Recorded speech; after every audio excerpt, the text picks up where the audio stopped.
Okay, we're going to now practice the basic massage techniques with the client in a prone position. Now we've already made our tent and turned them over, so the client is already positioned. So we would have already been in the room, so we don't have to repeat the steps of walking over and telling them. We already had our hands over them. They know we're standing right here. And so as soon as they're in the position and now we have the bolsters under the ankle, the next thing that we want to do is pull the sheet down so we can work to the low back. Now, if you happen to be starting the massage in this prone position, if you walk in the room and they're here, then we would do the same thing I did earlier, telling them I'm walking over to the table to adjust the sheets and seeing if I can do anything to make them more comfortable. But we've already done that, so I'm going to just fold the sheet back. Now we want the sheet to come back. I don't know typically if a client's wearing any clothes or not. They might be completely naked, they might not. Sometimes you can tell by dark clothes will see through the sheet. Some sheets you can't see through, which is preferred. So when I fold this sheet over, I don't want to bunch it up. I just want one layer on top of another layer so I can see the edge, and I'm going to pull it down slow until I'm going to either see the top of her butt crack or I'm going to see clothes. Whichever I see is when I stop pulling this down. So I can see her clothes, the top of her clothes, so she's wearing clothes. Now, I can't do the massage here. If I stop right there, I'm probably going to miss a whole hand's width of tissue that I would normally work. So this is not good enough, unless the client has expressed earlier in the massage that they don't want this uncovered.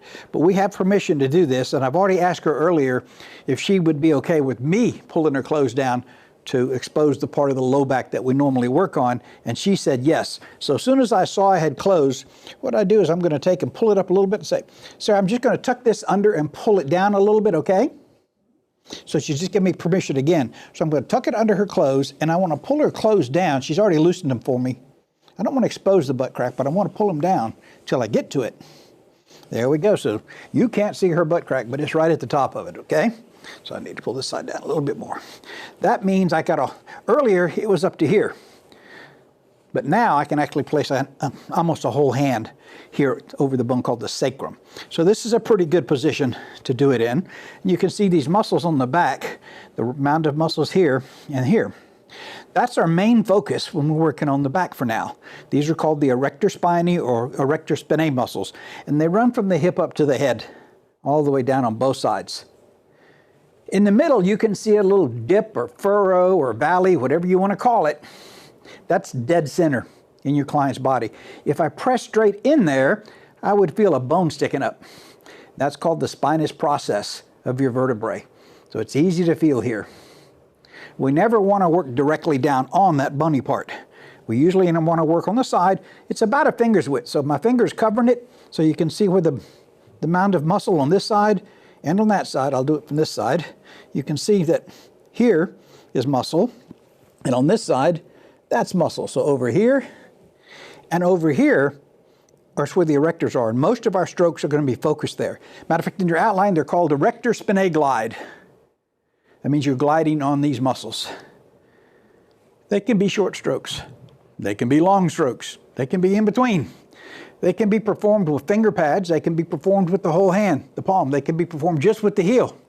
They can be performed with knuckles. They can be performed with a fist, a forearm, an elbow. It's still the same muscle, the same glide. The fist has an advantage of being just about the right size, if I go this way, to cover most people's erectors. So that's my favorite stroke here. Some people ask when we're learning massage, should I use my fist or should I use my forearm? And my answer to that typically is depends on the height of the table and the client.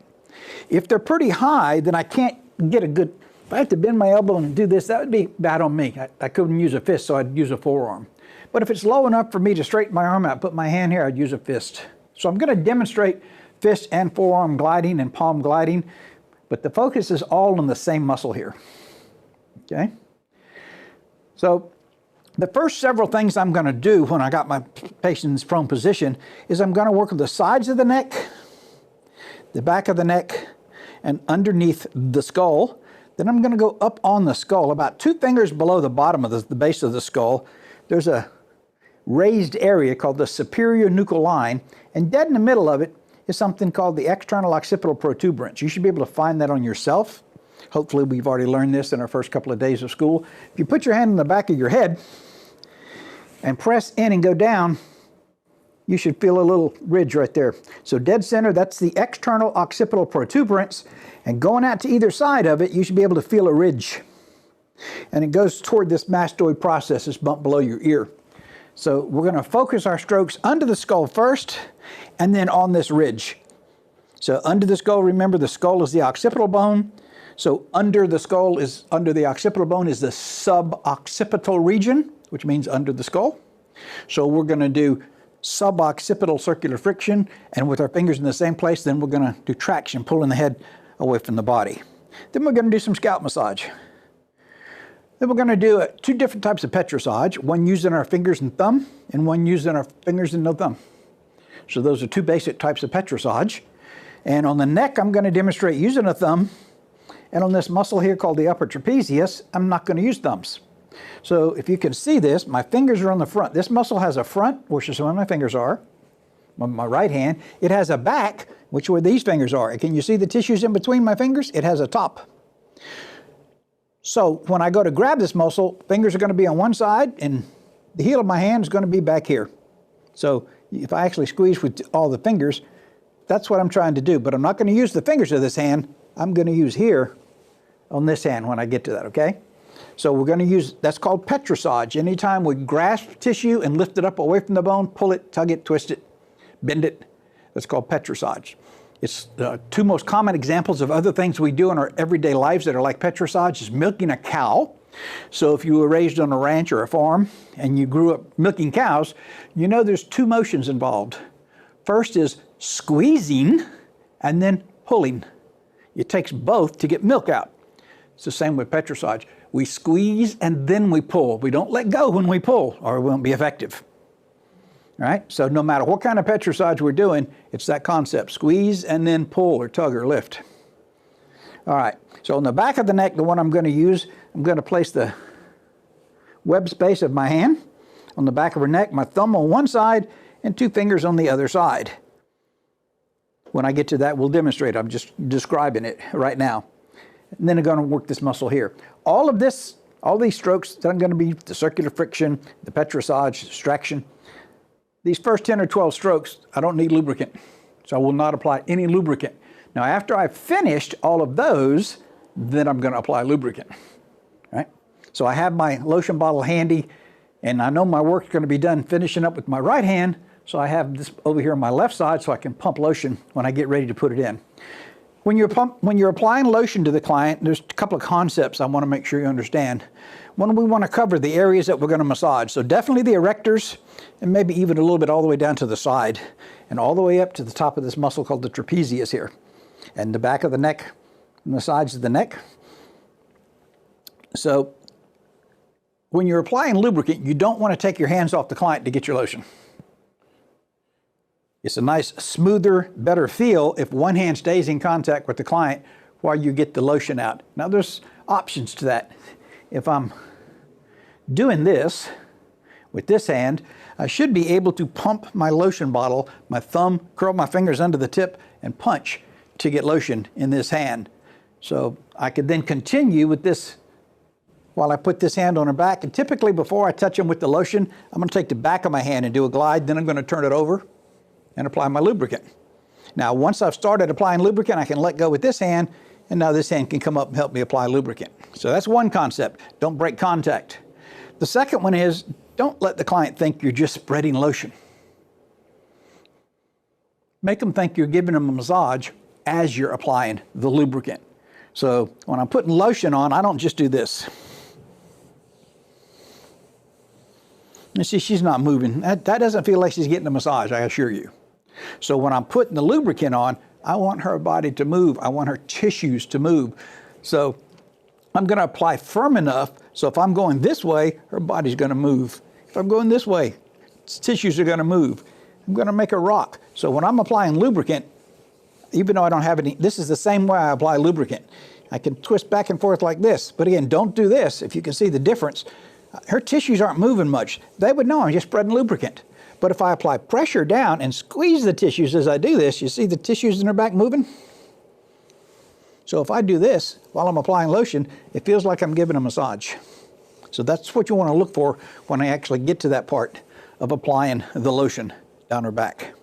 So again, we're going to use the same 4 basic strokes that we did on the front of the body. Gliding, compression, friction, and petrissage. Her back is too big for me to grasp or clasp. I can use clasping effleurage on her neck, and I can do it on the upper trapezius, but not on the back. So on the back, we're going to learn 3 different types of petrissage. I demonstrated them on the chest on a male. So back here, we're going to do what's called Pac-Man, or web space, fist to web space. Again, some people call it Pac-Man, because if you remember the game, you got a little ball or some things moving around, and you got the Pac-Man, and they're chasing them, trying to eat it. So in this instance, the thing is moving toward the Pac-Man, and Pac-Man eats it. So on the back of her erectors here, I'm going to press down. This is going to go toward the pack, but it's flat. It's not like this. My hand's going to be flat, and as I push them together, I squeeze. So again, that's called fist. So I usually don't reach across to do it to this side because I have to bend. So on the side I'm standing, I can certainly, my Pac-Man is my left hand and is eating the right hand. Now in reality, I can use fingers to do this. You can see it better. See the tissues roll over my fingers as I squeeze my left hand together. I can use knuckles to do this. I could use a thumb, but I prefer the fist. However, if they really want deep pressure and they're really thick, I can put my elbow in there and do the same thing. This isn't hurting her. I'm barely applying pressure. Just I can use whatever part I can get in there. I can even use my forearm. All right, so most people use like the fist. So that's one type of petrissage we're going to do back here. One is called fingers to thumb. So my fingers are going to move her tissue to the thumb. Fingers to or fingers toward thumb. So this one I'm going to demonstrate over here because my wrist angle is not as good here as it is here. So if you think of your thumbs as a base, place your hands flat, push down gently with your thumbs, and pull your tissue towards your thumb and try and roll it over. So you see you can't see my thumbs? So roll it over. No glide. You notice my fingers and my thumb are in the same spot on her skin when I start and finish. So this is the basic stroke, using both hands, fingers to thumb. It's one way to do this. You can also twist. Right? So fingers to thumb. Now this is with both hands. It's a good way to learn, but you can also alternate. It's the same. Fingers over the thumb, fingers over the thumb, fingers over the thumb, fingers over the thumb. So alternate it. Okay, and over here I'm going to do it this way. And the last one I'm going to show you in the back, the third one, is called circular petrissage. I demonstrated on the chest earlier. So I'm not going to use my fingers. I'm just going to use them to demonstrate. I'm usually going to use this part of my hand, or right here. So again, both hands are going to go in a circle. So you see my hands going in a circle. And I'm place this in. So to practice, if you want to just keep one hand still and move the other hand in a circle. The hand that's moving in a circle, when it comes close to the other hand, try and push the tissues over the stationary hand. Can you see that? So my right hand is doing a circle. That's its closest. Now my hand's moving away. At this point, I can actually stretch the tissues. When I come together, I roll it over it. So this is a slow motion version. And so my right hand's going to do the same thing. Now I'm going to move my left hand in a circle. I'm going to push it toward my right hand. See, I get more tissue over it that way. And then as I move them apart, I can stretch the tissue. So this hand's doing this. That's a circle. This hand's doing this. That's a circle. So this is called circular petrissage. Now, I don't want to use my fingers. I can still do it this way. This hand's still going to do this. And this hand's going to do this. You see how my right hand is rolling her tissues over my left. So again, I stretch when they're far apart and then I squeeze. This one I prefer to do on the same side of the body that I'm standing on. Whereas the other one I prefer to do on the other side of the body, all to do with my wrist. Over here, my wrists are nice and safe. If I try and do it over here, I tend to hyperextend my wrist and put them in a weird angle. This feels good on this side, but now I'm reaching and stretching, putting strain on my back over here. So it makes a difference which side, which technique you use. So again, 3 techniques: fingers to thumb with both hands at the same time, or fingers to thumb alternating. and then circular, and then again, the Pac-Man, fist to web space. I wouldn't reach over here to do that. I could, but it's awkward. I'll wait till I'm on the other side of the table to do that if that's what I decide to do. Now remember, in petrissage, you don't have to do every kind of petrissage you do in every area of the body. You have to do something and do it thoroughly. So as long as I petrissage her entire back before I'm finished with the back, it doesn't matter which one or which combinations that I use. Petrissage is the most physically demanding stroke you're going to do. It's the most tiring on your hands. So don't do it for long periods of time before you switch to a gliding stroke or a compression stroke or a friction stroke. Those allow your arms and hands to rest between petrissage manipulations. Okay, the other thing again I'm going to do is compressions. And on her in the height of this table, I'm going to use a fist compression. And remember, there's two kinds of compressions. I can place my fist on her and press straight in and hold it. You can see, watch her body when I release it, you'll see it come back up, so you know I was pressing down. So I'm going to do it one more time. Watch your body go down. So I'm pressing and holding. This is called static compression. Sometimes it's called ischemic compression.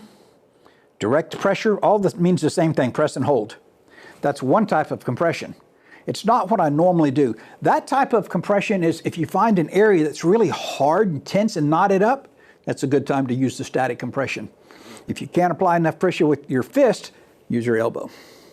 The other kind of compression is called rhythmic compression, or sometimes called intermittent. It means press, release, press, release. It doesn't mean take your hand off when you release.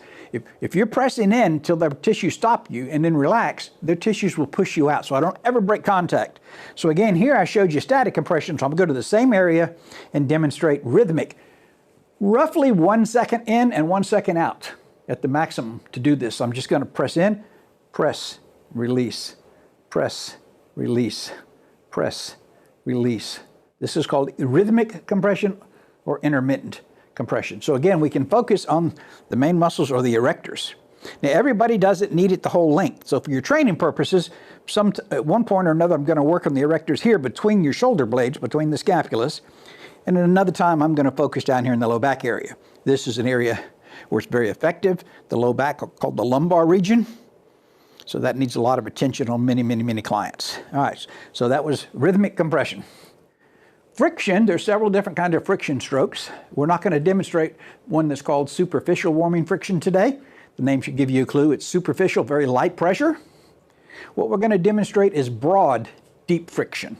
Deep means you're sinking deeper into the tissues, and broad means you're using a broad surface of your hand to apply friction to a large surface, a large area on their body.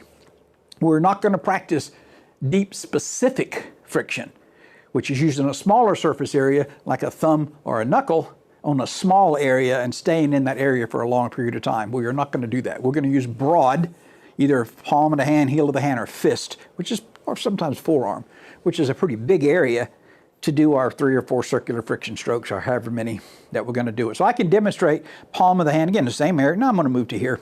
So if I just place my hand flat on her back and press in, I'm still using those lunge positions. So I make a circle. Now I'm pressing nice and firm on half of the circle, but that's when I come back, there's no pressure hardly. The weight of my hand is there.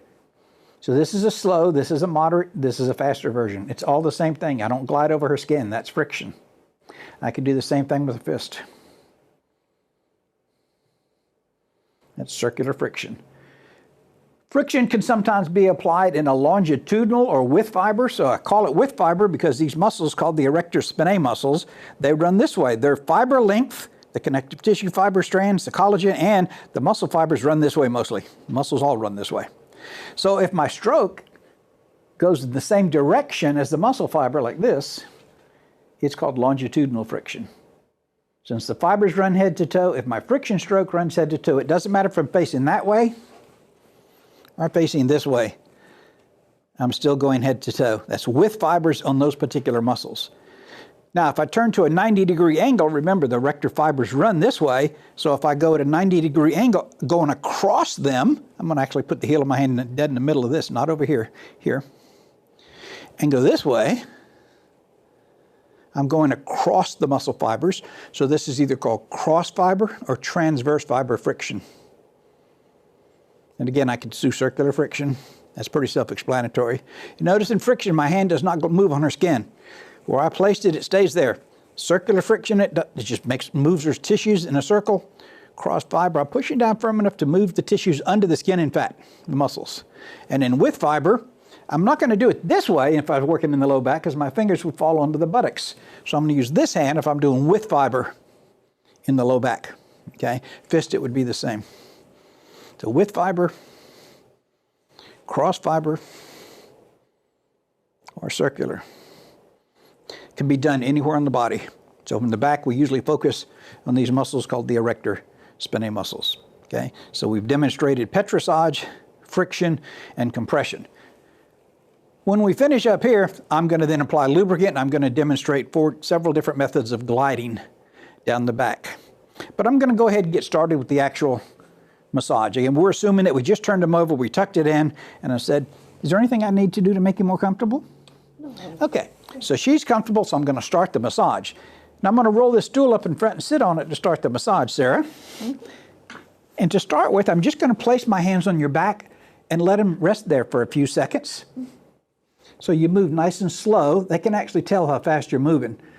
We have sensors at a root hair plexuses in there that can feel air current and pressure and register. So when you move fast, they actually know you're moving fast. So move slow. Since my first couple of strokes are going to be on the upper trapezius and the side of the neck, I want to place my hands close to where I'm going to start so I can immediately start the massage. So I'm going to place my hands on your back. So I'm going to place them right on the sides of her neck on the top of that upper trapezius muscle and just let them rest. Now I usually say something to the effect of, can you take 2 deep breaths for me? You can see her breathe in and out. So I let my hands sit on her, not doing anything for about 2 breaths. Okay, that's called the resting touch or the resting position or touch without movement. Now I'm going to slide my hands to the heel of my hand is on the top of this muscle here called the upper trapezius. Remember, it's got a back part, a top part, and a front part. So for now, we're just going to work on the very top. So the heel of my hand is going to go here, and I'm trying to push her muscle toward her hip, straight in like that. Can you see the indentation here? Pushing straight in on that muscle. But I'm not going to use my fingers. Okay? So I did resting touch, and I just slide my hand to it. It's on the top of that muscle, and your hands need to be close to the neck. If they come out to the side, I'm on bone. I don't want to be on bone. I want to be on this muscle. So from here, I'm just going to start one hand at a time. This is called rhythmic compression or intermittent compression. I'm going to start with my right hand.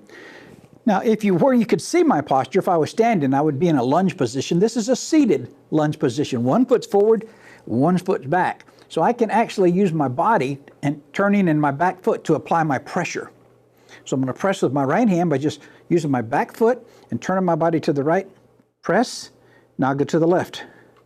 Press. Now I go to the right, back and forth. So it's not a long, just as soon as her tissue stop me, I'm done, and I stop pressing and start pressing on the other side. Notice my hand's not coming off her body. So this is not an uncomfortable position for my wrist. If you're up like this, then it will be.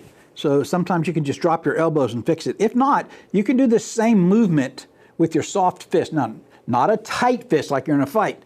A soft fist. So I'm actually going to place the back of my fingers on the side of her neck. So between my 2 sets of knuckles here, this flat part, that's what I'm actually going to press on her. Do not place your hands this way. There might not be enough room and you risk hurting your own wrist. Place them this way so you can keep your wrist straight and fit in this little spot. So again, I'm going to be close to the neck as possible here. And then do the same thing. Press with my right hand, then my left. So you won't hurt your wrist doing this, and you can actually apply more pressure. So people usually like that.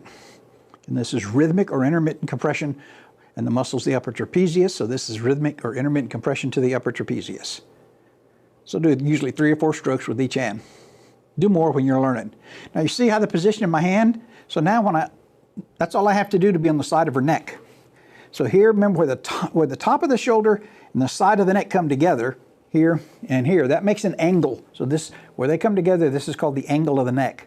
That's as far down as I can go from the side of the neck because the muscle stops me. So when I finish this move, I just want to move my fingers where they're here. Now some people go way up here and squeeze. I don't have any muscle. If you can actually see that, that's all skin and fat. So working that doesn't accomplish anything. I actually want to squeeze muscle together. So when you're first learning, I mentioned earlier there's a part of your vertebrae dead center sticking out called the spinous process. Well, there's things on the side of the vertebrae sticking out called the transverse processes. So when you're first learning, I want you to be able to identify those. So if you place your fingers like this, index finger up, little finger down, and gently squeeze, slowly move in. One of your fingers is going to feel something hard that stops you from moving. That's bone. That's the only thing that will. So I can actually feel it on her. Right there. Those are her transverse processes. So I need to go just about a finger's width up toward the ceiling with what I'm going to squeeze in. Because see, I'm squeezing pretty firm now. I can't squeeze anything. But if I come up a little higher, right here, I should be able to squeeze tissue in. There. Now I actually have muscle, not just skin and fat. So I'm going to show you the difference. I'm on muscle. My ring finger is actually just above that transverse processes. My long finger and my index finger are squeezing our muscles together. There's the squeeze. There's relaxed. There's the squeeze. So you see there's over an inch between my fingers. That's all muscle. If I go just a little higher toward the ceiling, I'll lose the muscle and just get skin and fat. That's just skin and fat, no muscle. So it's important that you find the right spot. So once we've found these bumps, and when you're first learning, you need to identify them. And then go back, squeeze. Now I've got her tissues. Now I'm going to do circular friction. The distance between my fingers doesn't change. Can you see that?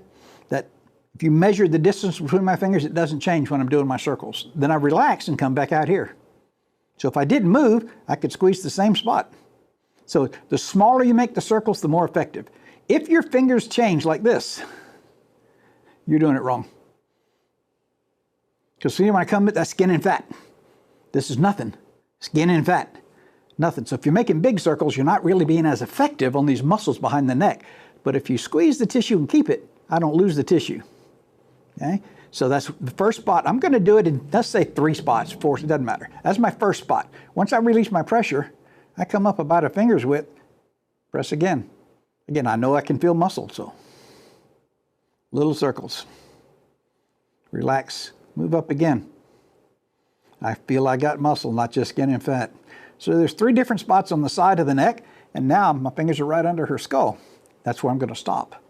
I'm finished with, this is called circular friction to the side of the neck. Now I want to work the back of the neck. Everybody get the difference? This is the side of her neck over here.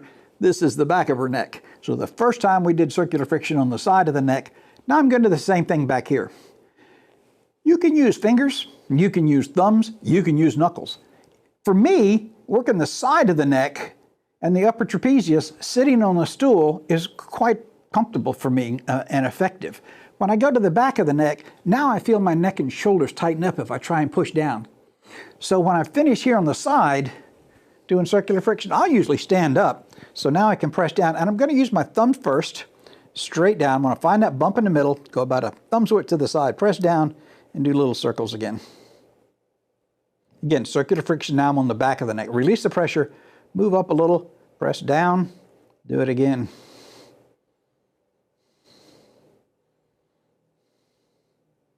Can you see the pressure I'm applying? A lot of times when students work on me back here, I don't even know they're applying any pressure. So that's using my thumbs. I could also use the tips of my knuckles. So instead of thumbs, I'd go find that bone in the middle, go to the side, press down with my knuckles, and do circles. Because I'm standing, I can keep my elbows straight and use my whole body weight if I need more pressure. So if your clients want more pressure back here, try standing up and using your knuckles to do circular friction on the back of the neck. So now I'm finished with circular friction, 3 or 4 circles and 3 different spots. Now my finger pads are facing me. My fingers are under her skull.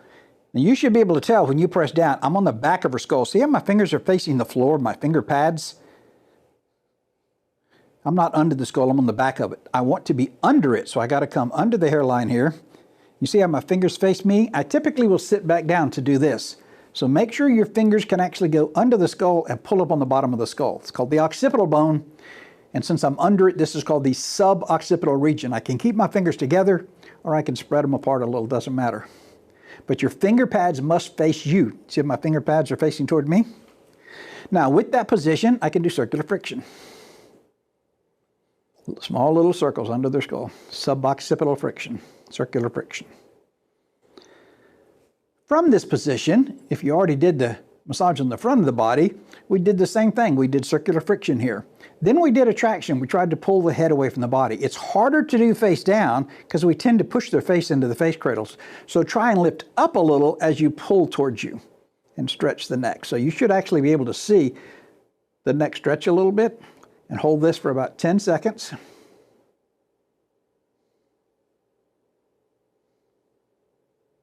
And then slowly release, and you should see the neck shrink. See it get shorter? I know you did a good job then. And some people will repeat the circles. And then stretch again 2 or 3 times. That's good. Now my neck stroke, my fingers are under her skull. My neck stroke is going to be about 2 fingers up. So there's under, there's 2 fingers up. So right about here, if I press down, I should feel a ridge. There's a ridge. I can feel a bony ridge. That's the superior nuchal line. So here I'm going to move this way, a head to toe friction. And if you wanted to move out a little more to the side, you could. So most people, you can clearly feel this ridge. So this is again friction, but instead of circular, now we're going head to toe. Now I'm going to massage the scalp. And most people like this a lot. I'm going to use that same circular friction. I'm going to spread my fingers and thumb out and try and shift the scalp. Don't just run your, notice my fingers aren't running through her hair. They're in this, everything's moving with my fingers. So if I want to change my position to get more of her scalp, one hand stays in touch. So I reposition this hand. Now I can move this one. Now you notice I changed my body so I can use the same position. So we want to shift the scalp as much as possible. And if I want to go the other side, back here and here, I have to change my body position again, whether I'm sitting down or in a stool. Now that's one method to reduce friction on the scalp. Some people get a bigger grip and move the whole scalp. That's also fine. You notice I'm still not running my fingers through her hair. So if you're not sure what I meant by that, I'm now going to demonstrate what I don't want you to do. It still might feel good, but it's not as effective. So don't do this. It might feel good, might. But typically it makes a sound they can pick up when you're doing this. It makes a crinkling sound they can pick up in your ear, and it irritates a lot of people when you're doing this. But if I do this, it doesn't make that sound, and it's more effective. All right, so once I've finished my massage on the scalp, I need to stand up because now I'm going to massage the neck and the upper trapezius. So I'm going to, as I'm doing my massage here, just move to the side. I'm going to move her hair out of the way because I want to work on her neck. So sometimes that's all I have to do when I'm doing scalp. One hand does this, and then this hand's going to just move her hair out of the way. That's all I'm trying to do is expose the back of her neck, because I want to place her neck in here in the web space. So my thumb's going to be on this side, my fingers, probably only 2 on this side, and this is going to be in between. So I'm doing scalp massage, move this out of the way, place my hand on the back of her neck as close to the bottom of the skull as I can get that way. And I'm going to face her feet. This allows me to do a lunge position with my elbow straight. When I lunge forward, my whole body comes forward, including my hand. It'll come forward and down. Can you see how it did that? Now, I'm not going to grab her tissues yet. I'm just going to come back. But you see the difference? That's most of the move. When I come forward, if I bend my front knee, my body comes forward, my hand comes forward and down. And when I straighten my knee out, my body goes back, my hand comes up and back. So to make it petrissage, I just got to squeeze in between those 2 moves. So I come forward and down, squeeze. You see I got her tissues? Now I stand up and pull back. So I'm stretching these tissues here. Then I relax. My hand doesn't move. The only thing it might do is twist, tilt just a little bit like this. So once I'm under her skull, forward, down, tilt, squeeze, pull, relax, squeeze, pull.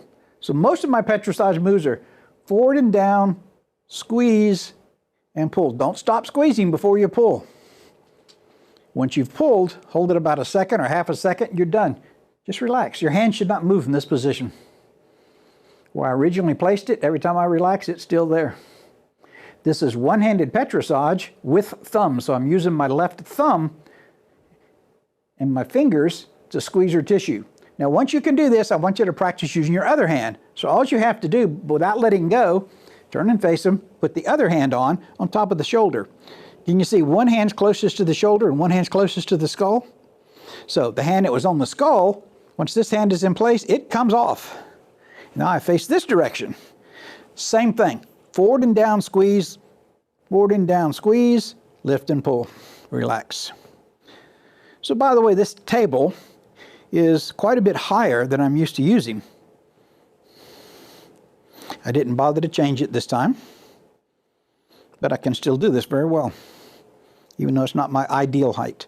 So again, you get the idea. From a starting position, close to the shoulders I can go, down and forward, squeeze, up and back. So it's the same thing I was doing with the other hand. I'm just facing a different direction. So once you're good, feel comfortable doing this with each hand, now you notice I'm not moving that hand. I'm going to put this one back where it was, under the skull. But now I'm not facing the head of the table. I'm not facing the foot of the table. I'm facing directly here. My stance has changed. Earlier I was using what's called an archer or bowman stance or lunge. Now I'm using what's called a horse stance, like you're riding a horse or a motorcycle when you swing your legs over. So in this case, I'm still going to do the same thing, but now I'm going to go side to side like this. My hands do exactly what they just did. My right hand is going to go down and toward her shoulder, squeeze and lift it back up to the head and relax. My left hand is going to go down and toward her head, squeeze and back to the shoulder and relax. Down toward the shoulder, squeeze, pull, relax. Down toward the head, squeeze, pull, relax. So I'm just going slow to give you an idea of what this would be like.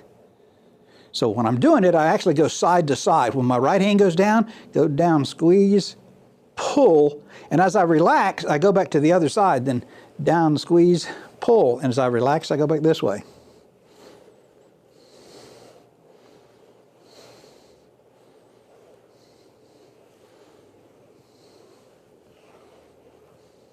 So this is using both hands alternately. From here, I'm going to work that muscle I talked about, trapezius. So my hand's already on her. I'm going to just slide this hand over here. Again, my fingers are going to go to the front of the trapezius muscle. The heel of my hand, or this thenar eminence, is going to go to the back of it. Now, I don't want to be on the scapula right here, the bone. I don't want to be in the vertebrae. I don't want to be out here. I want to be in here where I can grab the muscle without grabbing bone. So I'm going to put the fingers there. There. That's my position. I'm not squeezing yet. I'm quite relaxed. Now, my position, I'm going to turn and face her feet. The reason I do this, if I face her this way, you tend to bend over, and you're going to have enough stress on your back and do this enough during the massage. So anytime you can stand up straight, do so. And if I can do my motions left and right, then I don't have to bend at the back to do this movement. So again, I'm going to keep my elbow pretty straight. Once my hand's in the right position, down and forward that way, squeeze, and come back this way. So I'm going to go to my right. I'm not squeezing yet. So I'm going to my right and down. You see, I'm pushing her body down. Now I squeeze. Now that I've got it, now I go back to my left. You see her body pull to me, and I'm relaxed. My hand hasn't moved from its original position. So again, down and toward her shoulder, squeeze, pull, relax. Down, squeeze, pull, relax. So this would be my normal speed. So you notice I don't have to bend over. And once my hand's in place, you don't have to watch your hand. You have a sore neck at the end of the massage if you're always looking at your hand. Once it's in place, it shouldn't go anywhere. The mistake I see people make is they go down, they squeeze, and they pull, but instead of stopping here, they glide. Now you might pinch them, and now you got to reposition your whole hand. But if you stay in the same spot without gliding, you don't have to reposition it.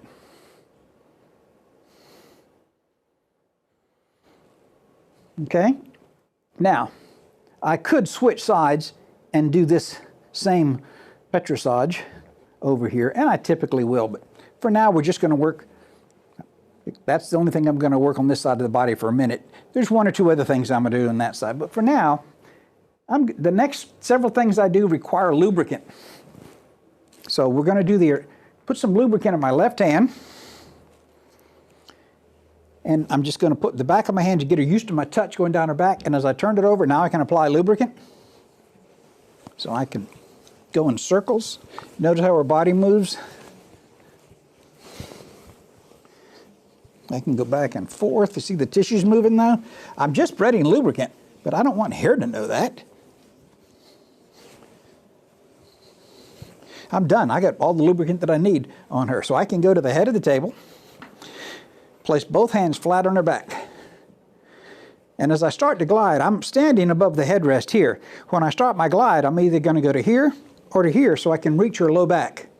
I'm just going to stay on those muscles we called the erectors. Light pressure. Notice I step to the side so I can go down to here without having to bend over too much. My fingers cannot go under their clothes. I do not want to try and do this. That's work. That feels horrible to my hands.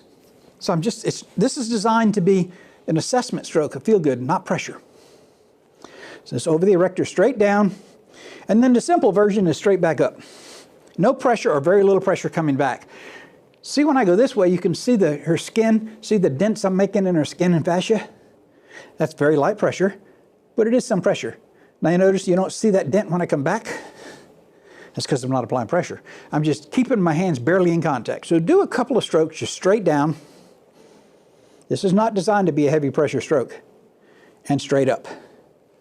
Now for some versions, I'm going to do what's called tree stroking. If you were little, you drew trees, you drew straight lines for the trunk, and you came out to the side for branches. So again, her erectors are going to be the trunk of the tree. I'm going to glide over them, then I'm going to draw a branch. Then I'm going to come back, go a little further, draw another branch. So each time, I'm going to just do 3 branches to about right here. So it's almost like I start out going straight down. Now my fingers go out to the side, drawing my first branch. Lighten up and come back. Go a little further up the tree trunk, draw another branch. Come back. Go a little further up the tree trunk, draw my 3rd branch. Come back. Okay? And that's called tree stroking. As a variation to that, instead of keeping my fingers flat and straight like this, I can curl them under like fish hooks. When I come back, spread them apart a little bit, press down firmly so I can actually see the dents I'm making in her skin. So instead of just doing light and keeping my fingers together in these 3 spots, each time now, when I come back, I'm going to spread my fingers out, curl them under, and apply nice firm pressure. This is called raking. Then I'm going to go a little further for my 2nd tree branch. Curl my fingers and rake, try and go between the ribs if you can. And then I'm going to do my 3rd branch and rake between those ribs. Now another variation is to go straight down till you get just about to the bottom of the ribs. Keep your thumbs in the middle, but let your fingers go out to the side. And I'm trying to cup the top of her hips between my thumb and index finger in here in the web space. So I'm trying to catch the top of her hip bone, it's called the iliac crest, in these 2 hands, and then gently push her hip toward her feet. I'm trying to stretch that low back. You can see the tissue I've got bunched up between my hands. That's good. So I could do it from here, do it again. It's a stretch for the low back. I'm just leaning into my hands. It's like another tree stroke. Some people like to do some movements with their thumbs while they're down here. Doesn't matter. And again, I could come back with my fingers and rakes. Now another variation of raking, once I've done that, is I could just go to the side between her ribs. This is a type of shingling effleurage. You notice how my hands are overlapping, trying to go between the ribs. You don't want to go so far down that you come close to the breast tissue. And when I get to that side, I do the same thing over here. So that's gliding with the palm of my hand, doing raking, doing tree stroking, and stretching the low back. Now I'm going to use my fist. I don't want to go from here. I could go from here all the way down. I don't want to. To apply nice pressure, this is about as far as I can go from up here. So when they need more pressure, remember I said the hands are not for pressure, the fist can be. So again, soft fist, the backs of my fingers are actually together. I've actually got plenty of room. I'm not on the vertebrae here. My knuckles are here. So with my knuckles in the right spot between her shoulder blades, here's the borders of her shoulder blades. So I'm between those. Lock your elbows. Bend that front leg and apply whatever pressure they want. I can apply a lot of pressure here. How's that pressure, Sarah? That's good? Okay. So now that I've got a pressure, I'm going to glide to about the bottom of her scapulus. Roughly on a female, when my hands hit where the bra strap would be. That's as far as I can go. Notice, see how far away my hands are from my body? If I go any further, it's called reaching, and I can't apply good pressure, and they'll tell the difference. So lighten up, come back, press, use your body weight, whatever. This is not all my weight. Okay, I can apply a lot more. But she's already told me that was okay, so I'm just going to glide down to here for about 3 strokes. That's my second one. Come back up. Again, you notice how I always apply the pressure before I start the gliding movement? Don't start gliding and then try and add pressure, if you can help it. So here's the difference. Here's what a lot of new people do. They get in place and they start gliding. You see, I'm not pressing into her skin yet. They start gliding and then they try and apply pressure. Well, you just missed all the parts up here. So apply pressure first and then glide without letting go of the pressure. So here I can comfortably work up here. Again, if I tried to go down here, it's bad on my back, and I can't apply good pressure. I have to really push down with muscles, so don't do it. Right? So from here, I'm just going to work these about 3 times. So how am I going to work the low back? Well, I can get down there with a forearm or a fist glide. So I'm going to step to this side. I could use this fist. And now, instead of stopping, I'm going to go all the way down, but you notice how I get to move my body down there too. So now I'm at the side of the table, so now I can apply nice firm pressure. I'm going to do several more just in this area, the lumbar. From here to there. There's bone here.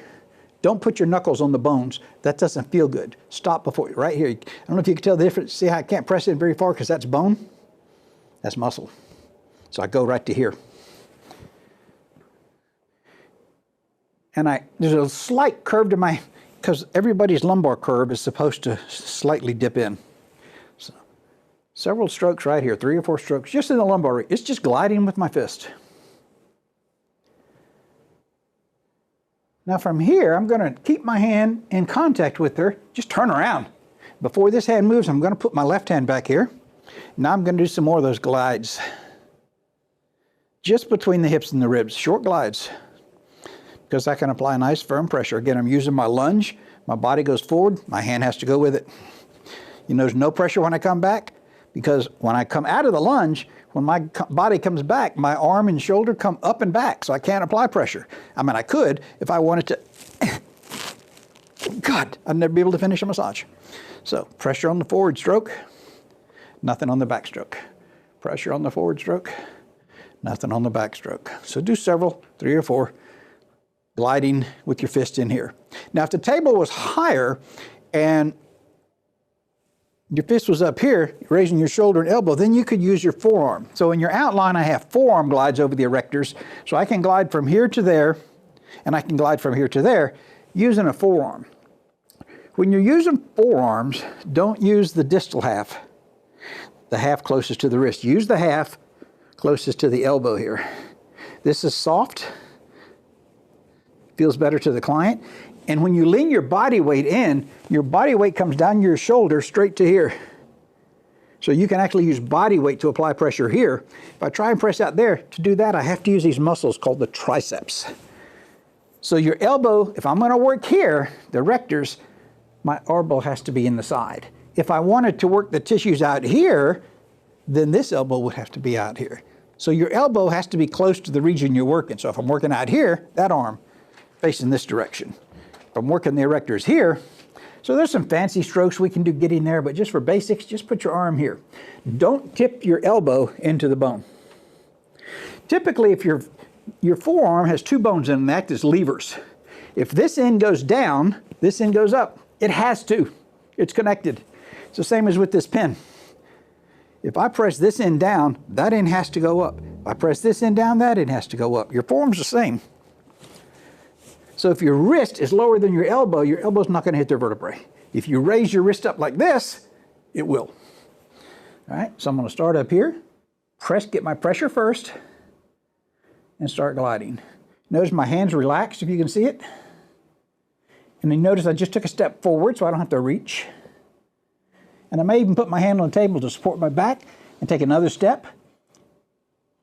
And now I'm done. If I'm using the soft tissue, it feels nice. I'm done.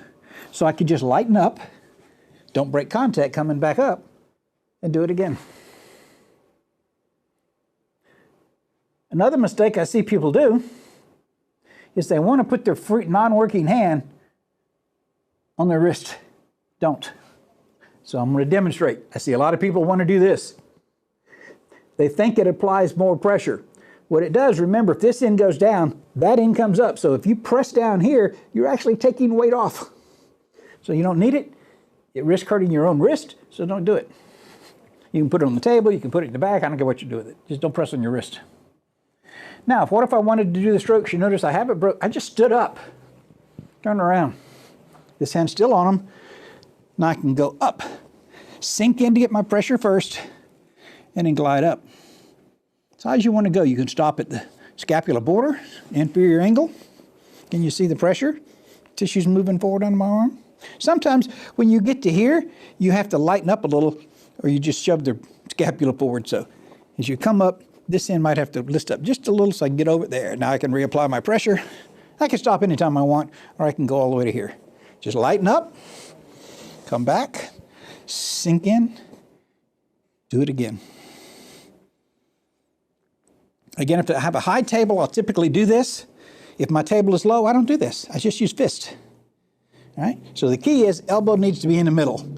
If you're trying to do it this way, it's awkward. Your shoulder's externally rotated, my back's twisted. It's a weird position, and this would be a lot of work to try and do this. Whereas this is quite simple. Doesn't take any effort. My voice tone doesn't change in the least when I do it this way. But if I tried to do it this way, this is a lot of work. This is a lot more effort for me. So I don't want to make my massage hard. I want to make it easy while at the same time effective. So do it this way. Again, I find it a lot easier to use my fist and stand straight up. I'll never hurt my back doing deep strokes using my fist. So another stroke we're going to do, by the way, none of these strokes I'm demonstrating here have to be done in a specific order. In your outline, obviously I have to write in an order, but you don't have to do them in that order. There's only one or two strokes that makes a difference. So most of these you can change. And my suggestion is, if you're doing petrissage, that takes a lot of work in your hands. So do it maybe 20 seconds or so, 15, 20 seconds of petrissage with your hands, and then switch to either a compressive stroke, a gliding stroke, or a friction stroke. Let your hands rest. So you can intersperse, change these. The more you change, the more different things you add in and change, the less injuries you're going to have, okay? So I haven't demonstrated back here. I did gliding here, and I did gliding down there. How about compressions? Again, I'm going to demonstrate both compressions in the low back, because this is an area, and this is an area, and back here that we get a lot of complaints about. So for the low back, again, just like it's going to start my glide, but now I'm just going to press in and hold it for 20 seconds. Whatever pressure they want. Is that pressure's okay? Yes. Yeah, most people like it. It's about as easy as you can get in massage. I can stand here for a while. Now I'm going to release it. Pause a few seconds. Now slowly go in, sink slowly. Notice I don't push in as hard as I can. Now I'm applying firm pressure. This complies with a massage principle if we work superficial to deep and then back out to superficial. So now I'm deep. Now I slowly go back out to superficial. So light pressure is superficial. Now I'm applying moderate pressure. Now I'm applying deep pressure. This is static compression, ischemic compression, direct pressure, a lot of names, okay? So that worked good here, and I might want to do the same thing up here. So how am I going to get from here to there? Just do a glide. Maybe I want to face this way. Just press and hold. So if you can see the tissues up, you know I'm pressing. But when I go to let go, watch your body come up. Okay, so this is static compression, just press and hold. If they have an issue, a lot of tension, it feels real tight, just press and hold. And again, if they're big and muscular, and this isn't enough, put your elbow there. Now, so your elbow doesn't slide, I use this hand and cup my elbow like that. So this hand is just keeping my elbow from sliding. But if it's a tight area, really tense, and we need work, notice my hand is relaxed. I can lean in on my elbow, whatever pressure I need to go. But I always start with the fist and see if it's enough. Now, rhythmic compression, we did it on the upper trapezius. Remember we did this and this? That was rhythmic compression up here. So now I can do it anywhere along the erectors. Again, if they have issues here, the middle trapeze, the trapezius, middle or lower trapezius, the rhomboids, I'm just going to do intermittent compression. Press and release. Press, release, press, release, press, release. Move down here. Press, release, press, release, press, release. Go to the lumbar erectors. Press, release, press, release. You can do this anywhere in the body with either hand facing any direction. Press, release. Now I'm not at a 90-degree angle. I'm somewhere between a 40 and a 50 degree probably, but it's still very effective. I would have to step up on a stool or have a lower table to be able to go straight down and do press. This is awkward for me, the table's too high. So I'll go in an angle. Press, release. So this is intermittent compression or rhythmic compression, wherever I want to do it at. Okay, this would be a good time. I haven't done any petrissage. So I'm going to go to this side. Now let's do this. I'm going to do my circular petrissage over here. 3 times here, move up.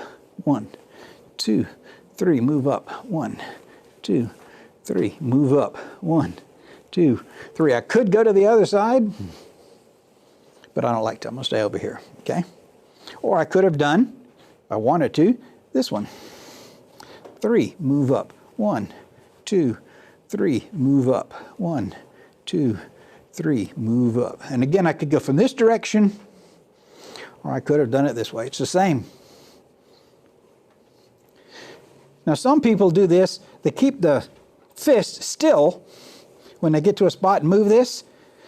So I did different spots. With practice, you can actually do a glide at the same time I'm squeezing. So here I'm going to glide slow, and as I glide, so my right hand's going to continue gliding. It's not going to stop. It's just still the same kind of petrissage. It's just a slightly different feel than staying in one spot and doing it.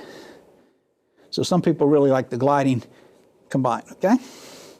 So that's enough time on petrissage. So I would have done plenty of my petrissage. Now I want to go up here and prepare the tissues between the scapula and the vertebrae. We're going to do something called forearm crescent moons. The fact that I use the word forearm should tell you it's going to be here. Not here. Here. And the idea is to find the borders of her scapula here, the shoulder blade. I don't want to work on them. I want to work the tissues between them, between the scapula and the vertebrae. So this tissue's in here, and these tissues here is what I'm trying to work. We call it the crescent moon because it kind of makes the shape, a crescent shape. Right. So when I'm first teaching this, I'll do 3 or 4 strokes up here with one forearm facing that way, and then I'm going to turn and use this forearm. There's a purpose for that. For me to apply good pressure, remember your body should face the direction of your pressure. So my strokes are going that way, so my body needs to face this way. Not this way, not this way, at an angle. And I use that same lunge position, that archer stance. So I start with it here, drop my elbow down, press under tissues. Can you see your body moving that way? Now I'm gliding, not on the scapula, but between the vertebrae and the scapula. That's about as far as I can comfortably go, so I stop.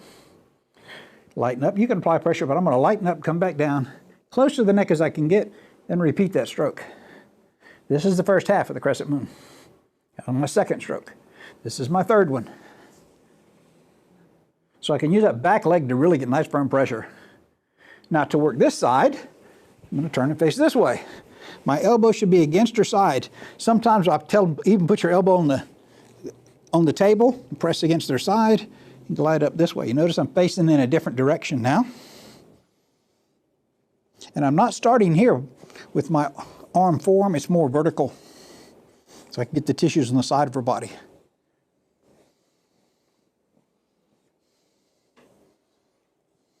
So I'm not near breast tissue, that stops right about here. So this is the second half of them. With practice, if you can learn to twist your body, before this hand comes off, I'm going to turn around and use this hand. And then when I'm finished here, just keep in contact, turn around again, and start this one. I like to actually stand up so give my back a break. Some students stay just like this and do this. Really bad on your back, and you can't get as much pressure. Okay? So do it the right way. Pressure. Turn around. Pressure. So I give my back a break, and I increase my pressure when I do it this way. So that's forearm crescent moons. Now I want to work against the borders of her scapula. Scapula, you might know, is the shoulder blade. It's a triangle-shaped bone. There's an edge, we're going to call it a border, here. Here's the bottom of it. And there's another edge out here, going all the way up to her armpit, which we call the axilla. So in math and geometry, when you have objects, shapes, like a triangle, it's called a triangle because tri means three. Triangles have 3 angles and 3 borders. So this is a border, and it's close to the vertebrae, so it's called the vertebral border. It's also called the medial border because in directional terms, medial and lateral are opposite terms. Medial means toward the middle. Well, your vertebrae is the middle. Lateral means toward the side. So this vertebral border is also called the medial border.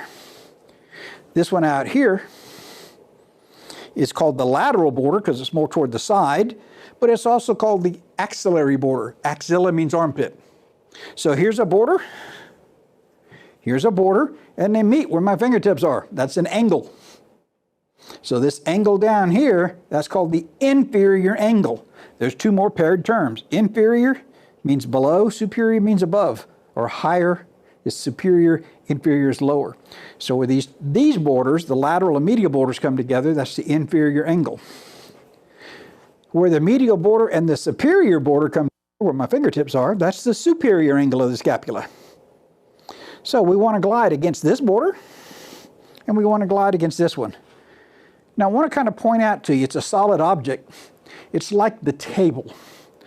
This edges of the corner of the table, I'm doing it on both sides so you can see. The top of this table, this is a corner. This is an angle because it's got this edge and this edge coming together. That's an angle. So this would be our superior border. It's got 3 parts. See my hands on the top of the table? That's still the superior border. Now I'm going to put my fingers in the superior border. These fingers I'm going to put on the other side. It's still superior border. And in between them, all in here, where my thumb is, that's still part of the border. So it's the same with the bone here. There's a back part of this vertebral border. There's an edge. And then on the other side, which on her I might can show you. Let's see.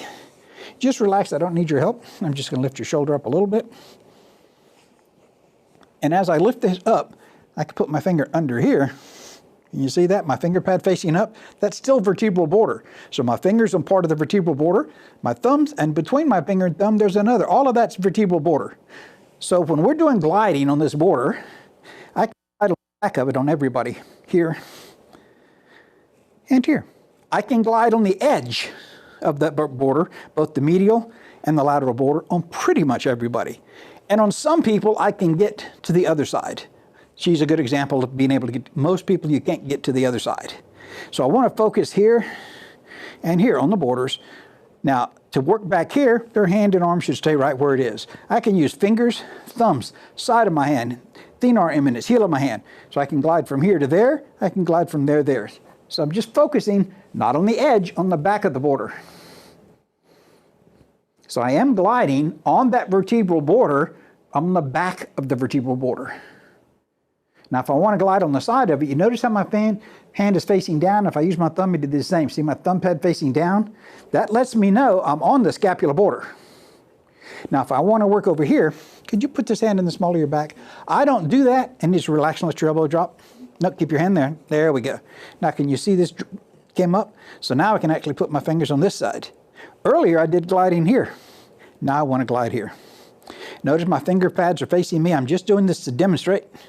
I wouldn't normally use my fingers, but I could. I'm still on the vertebral border, but now I'm on the edge, not the back. Here's the back. This is gliding on the back. This is gliding on the edge. There's still vertebral border. So I can use my fingers. I can go straight up and down on the border. I can curve around the angle and go up the lateral side. I can also use the sides of my hand right in here. That hypothenar eminence. So for this part, I would use this hand if I'm facing this way. Again, you see how my hand is facing that, so my palm is facing that way? That's the pressure. The side of my hand is on the back of the ribs. I'm not trying to press down on the ribs. I'm trying to press against the edge of the scapula. You have to slightly press down on the ribs to do that. Now for this edge out here, this border here, it's the same. You notice my palm is facing that way? Because I'm trying to apply pressure against the edge of the scapula. Not the back, not the front, the edge. So now that I've demonstrated with individual hands, what if I did both? This is a nice way to glide against that edge. I'm not on the back. I'm on the edge of both borders, medial border and lateral border. So now I'm going to switch and go from the edge to the back of the border, to the back of the border, to the back of the border, to the back of the border. I'm still on the vertebral and lateral borders. Now I'm on the edge of it. Okay? So if you can, on some people, we can actually lift the shoulder blade up so our fingers can get underneath it. Sometimes we can glide, and sometimes we can only do a friction stroke. So you can't do this on everybody, but I'm at least demonstrated on my customer here. I'm going to put my finger in the front, fingers flat. Don't do this. You'll poke up in and it'll hurt. Fingers flat. This is just, I'm going to grab my thumb back here. This is just so I can control her scapula. I can move it that way. I can tilt it. So I can push it up. See the edge sticking up? So I have a lot of control. Out here, here's the edge of her scapula. I can actually move it into here. See how it moved in? See how the border's way in here? And I can pull it way out here. So if I know her scapula will move like that, if I place my hand here and don't move this hand, I already know that this edge can go to here. So in effect, if I place my hand here, imagine this hand's her scapula, I'm lifting it up over my hand. So with practice, on a lot of people, you can do this. So I kind of shake it to make sure it'll move, and they don't know what I'm going to do, and then I just lift it up over my hand. So some people put their elbow in their body so they can push up like this, or they put it on the table, but now I can at least do this. I'm still on the vertebral border, but I'm on what's called the anterior side or the costal side. So I could glide some.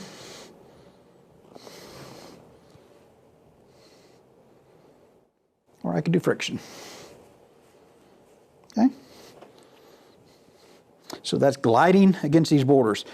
Earlier I mentioned it, routine, the order doesn't matter. Here you always want to try and do the forearm crescent moons to soften up the tissue before you come back and try and work on these edges. Okay?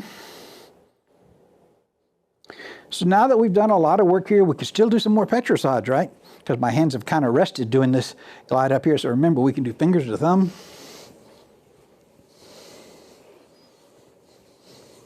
I'm going to do it on both sides. I just have to drop my elbows so my wrist is fine. And I can do circles.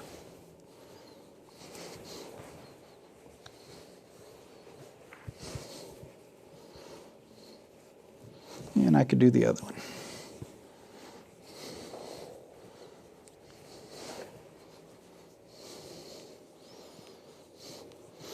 So if you notice, we did a lot of gliding back here. We did some compression strokes. The only thing we had, and we did petrissage. We haven't done friction. So on the erectors, especially here and here, we can focus on doing some circular friction with fiber friction and cross fiber friction. Remember, earlier I mentioned the fibers run head to toe. So if I wanted to do with fiber friction here, I don't want to try and do this. I'm going to face this way so I can take here, place it right above her hip bone, right on the muscle, and use my lunge to go 1, 2, 3. Notice I'm not gliding, but our tissues are moving with me. That's longitudinal friction, focusing on that low back.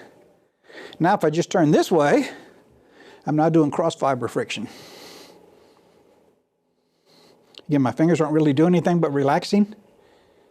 And from here or the other way, I could do circular friction. So I can face their body, or I can, when I had it this way, I could have went right into circular friction. And that works just as well with a fist, longitudinal friction, circular friction, and cross fiber friction. So I recommend that you get good at doing all of those in the low back. And again, All of that can be done up here if they have issues between the shoulder blades with fiber, either with the fist.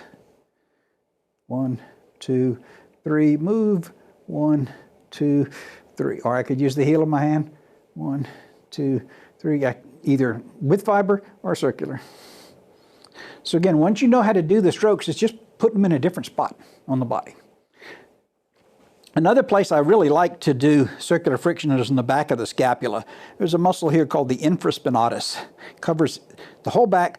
There's a part that's, the only part that sticks up on the back of the scapula is called the spine of the scapula. It starts at the shoulder and comes in down at an angle. If you just place your hand from the top, the upper trapezius down here, press down and do this, you'll feel a big bony part sticking up. So I can feel it right there. I can put my fingers on it. So that spine, her scapula, is between my thumbs and fingers. It goes all the way to here. So it's easy to find. So here's her spine. Here's your inferior angle. So this medial border, inferior angle, lateral border, and spine, that forms another triangle. This muscle completely covers this. It's a big muscle. So sometimes I work on one side, sometimes I work on both. It's the same. If I'm going to work on both, I'm just going to place the palm and heel of my hand below the spine on that muscle, and I'm going to do press down and do circular friction. This feels real nice, and it's easy for me to do. I don't have to do both sides. If I'm going to work on this side, I could have just done this. From here, I'm going to go to the tricep. On the front of the body, we work the front of the arm, but we didn't work the back of the arm. There's a reason, because now to work the back of the arm, all I got to do is drop her arm off to the side, and here's the muscle I want to work right here. Again, if you keep her arm on the table like this, the muscle goes this way. So a lot of people end up working here. They only work on this. It's not the muscle. We want to work this muscle in the back of the arm called the triceps. So if the arm is there or here, I don't get to the muscle. So the arm has to be this way. So elbow to shoulder with the hand kind of going down. It could be here, but we want to make sure that the back of the arm is up like this, right? So that's all I had to do. Her arm was like this. So when I was doing this move, a good transition to go to that arm is to take this hand while I'm still doing this and drop this arm off. Now I can get to everything back here. And I can do all my strokes. I'm just going to slide and do compression. Compression. Compression. Easy enough. I'm going to slide up to the beginning. Friction. So I don't have to hold my fingers up like that. I let them relax. But I'm going to hold it up so you can see what I'm doing. Still on the very back of the arm, pressing down with the palm of my hand. 1, 2, 3. Move. 1, 2, 3. Move. 1, 2, 3. So I just compression and circular friction on the muscle I'm trying to work on, triceps. I still have petrissage and effleurage to go. Well, you can. Again, this is the same place I did compression and friction. I can also now do petrissage with thumbs. Down, forward, squeeze, pull. 3 or 4 times in this spot, then go to the middle of the arm. Do it again. And go to the distal part near the elbow.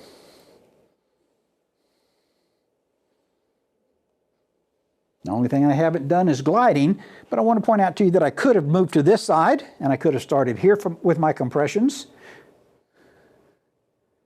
Because again, I'm trying to work straight down here. So I could compress from this side. I just moved my thumb so it doesn't invade her body. So I could also use fist compression. Just be careful because it's easy to get to the bone. So if I'm using fists, I'll typically go at an angle so I don't get on the bone as much. With the palm of my hand, it's not as big a deal. 3. And I don't go both ways. I just usually pick one. And again, facing this direction, I can do circular friction. And from this direction, I could certainly do petrissage.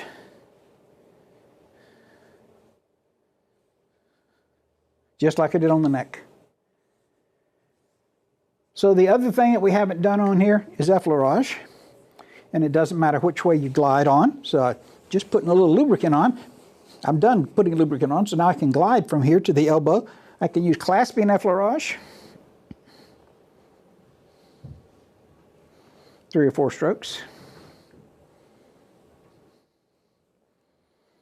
I could face this way if I'd rather, and it's the same. It's a little more awkward though. I can't use my body weight this way. See, here I can stand and get a nice position to use body weight.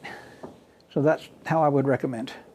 So the difference in doing it this way is I can use good body mechanics and body weight. If I tried to use this arm, I can't. Now, if I could put her arm comfortably, a lot of people don't try this because a lot of people can't do that. See, if her arm went up there, then I could do it, but it's not. So from here, I would have to go this way. So I like the other way better. This way. Now again, you could use fist.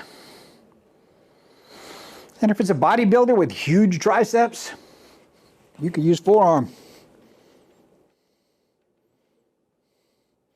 Either forearm. You can use this one.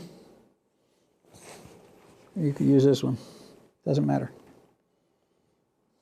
So now we've done compression, friction, and gliding here. And when they were face up, we did it down here. Okay? Now this, if you wanted to be more thorough when they were face up, we worked on this side. I'm hesitant usually to teach beginning students to work on the hand, forearm, or elbow when the client's face down because you don't know about the shoulder restrictions and the elbow restrictions. So I see students want to grab their hand and lift it up. That could strain their shoulder, or they pull it out like this and want to do, that's risky. You could hyperextend their elbow. So the elbow needs to always have at least a little bend in it. So it's easier to work the forearm when they're face up and the front of the arm when they're face up. However, I could work these tissues out here.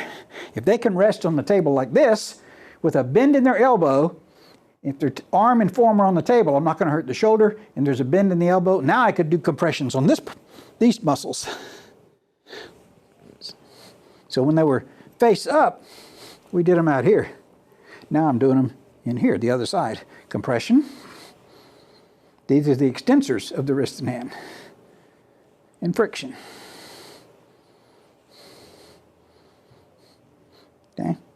So I did the petrissage, the other side. So this, I don't want to have you doing this. I can do it, but for safety issues, I don't want you doing. You can do compressions and friction here with the arm on the table. Don't lift it up and move it around. All right? We're done with the upper half of the body. Now, if you were timing that, again, we have 25 minutes head to toe when they're face down. So I have 10 minutes from the hip to the foot here, and 10 minutes from the foot to the hip there. That's 20 minutes. So I got 15 minutes to do neck, head, and everything down here, and triceps. So 15 minutes for all of this. Now, if you finish the front of the body in 21 minutes, now you have 4 extra minutes you could spend back here. But if you took 25 minutes on the front of the body, that means you only have 25 back here. Remember, what I'm showing you is a basic Swedish relaxation massage using only 4 of the 6 major strokes to get it done in 25 minutes. This is not to work on any specific problems or conditions. You don't know enough to do that yet.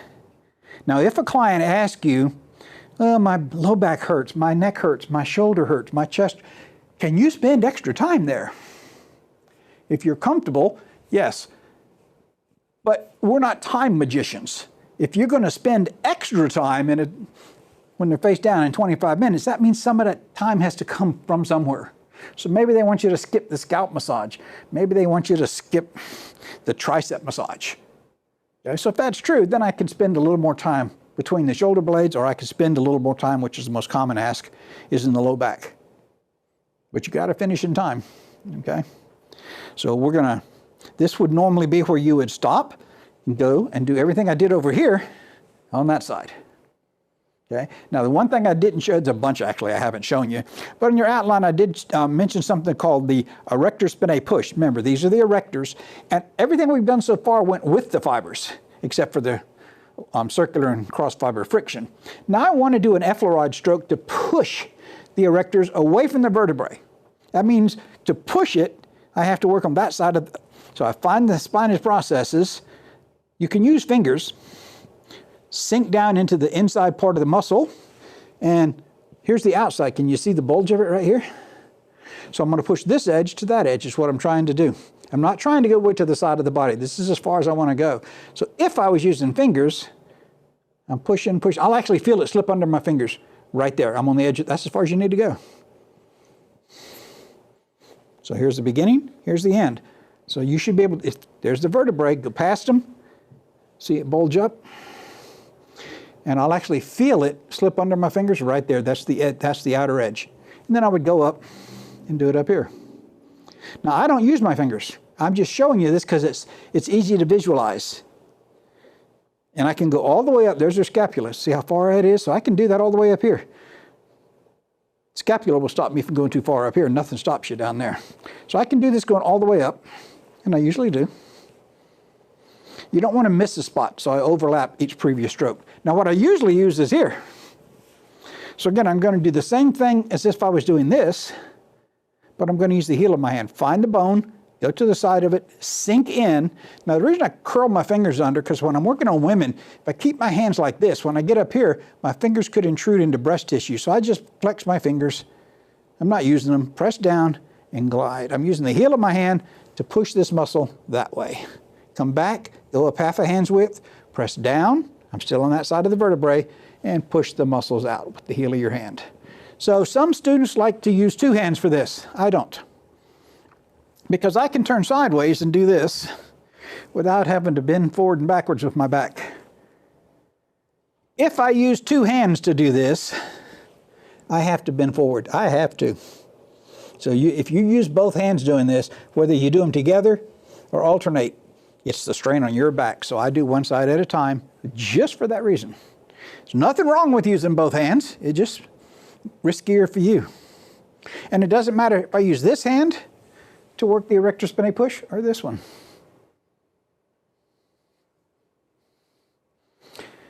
But if you can see, I can stand, no matter whether I face this way or that way, I can stand up straight to do this.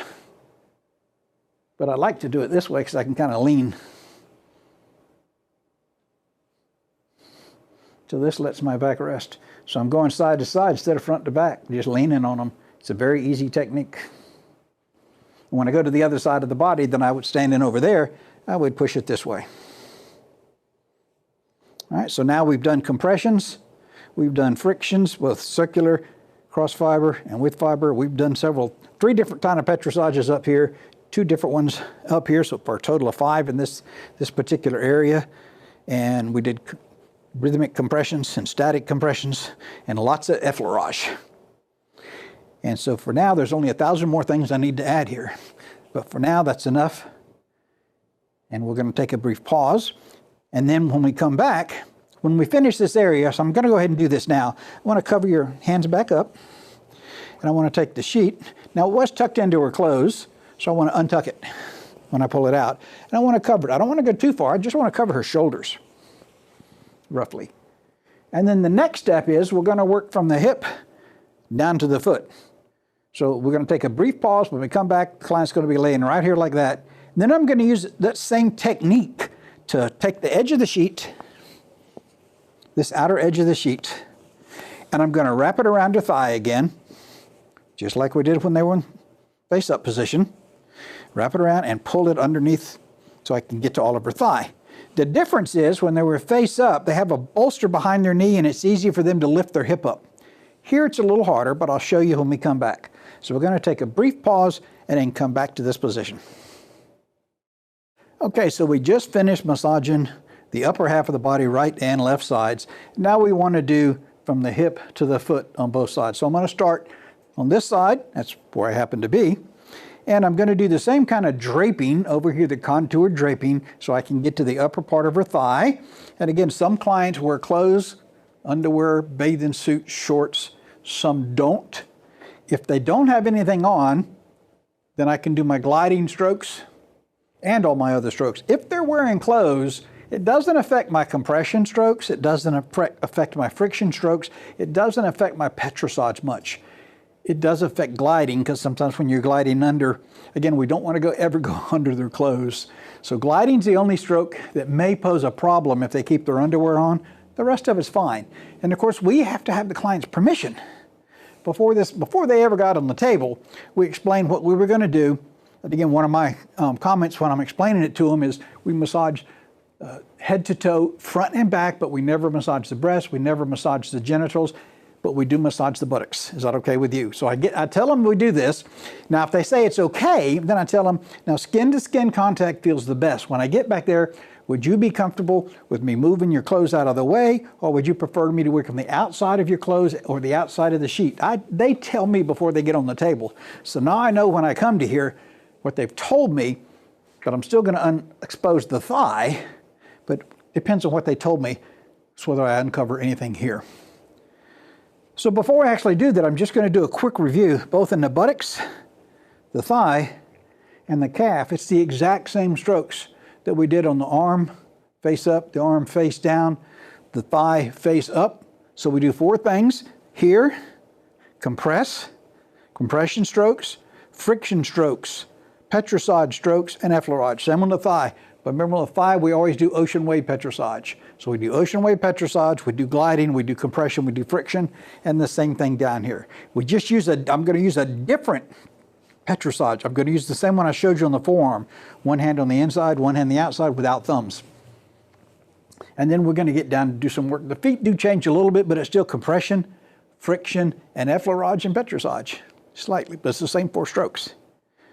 All right, so now I'm going to go ahead, and it's a little harder to get the sheet under the thigh when they're face down, because it's awkward for some clients to just lift their hip up and straighten it. I never want clients, let me show you when I get this in here.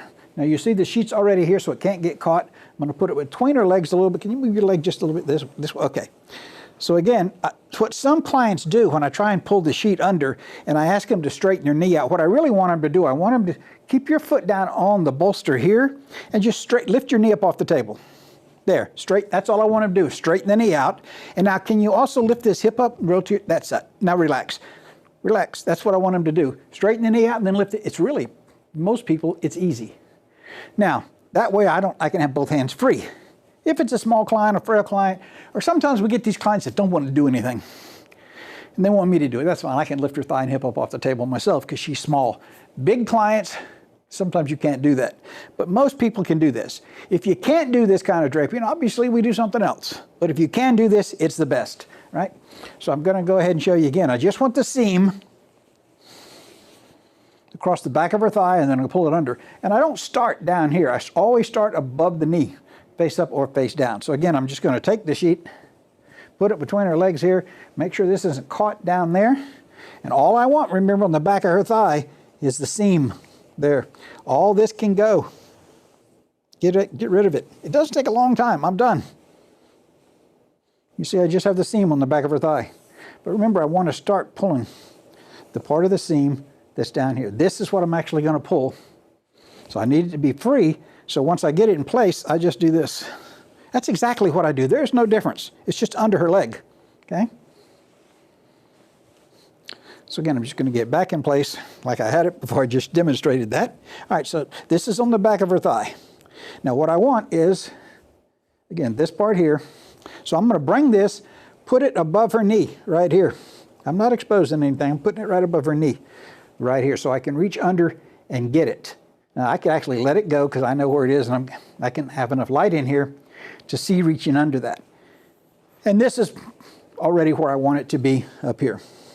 Okay, so all I'm going to ask her to do before I grab this down here is, again, can you straighten this knee out? As soon as she does that, I reach under and grab it, and now I pull it up to her hip, and now can you lift her hip up? And I'm done, relax. And I just take this part right here and take this lac out. So now I have this seam over here, and I can pull on this seam, and you should see that tighten up, see it?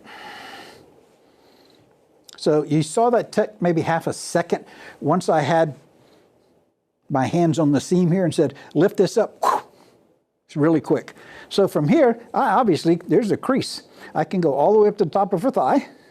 And if it was a regular client or someone who wanted skin-to-skin contact on the gluteal region, from this position, without uncovering the buttocks, I can just fold the sheet back like this, and I can get to right here.